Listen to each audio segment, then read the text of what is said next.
ఆవిడ నన్ను 2 ప్రశ్నలు అడిగారు నేను వాళ్ళ ఇంటికి వెళ్ళినప్పుడు. అందులో ఒకటి, పువ్వులు రేకులు కింద విడదీసి పూజ చెయ్యవచ్చా అని అడిగారు.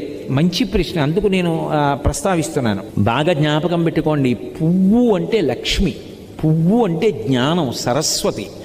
పువ్వు అంత కోమలమైనది, పువ్వంత పరిమళంతో కూడుకున్నది, పువ్వంత మంగళప్రదమైన వస్తువు లోకంలో లేదు.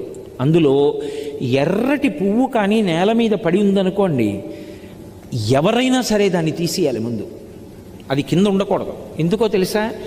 ఎర్ర పువ్వు కింద పడి సువాసిని కానీ ఎవ్వరూ తొక్కకూడదు, సువాసిని ప్రత్యేకించి తొక్కకూడదు. ఎందుకంటే అది సౌభాగ్య వస్తువు ఎర్ర పువ్వు. అందుకని వెనక ఎవరైనా తొక్కుతారేమోనని వెంటనే తీసేసి ఏ చెట్టు మొదట్లోనో పెట్టేయాలి.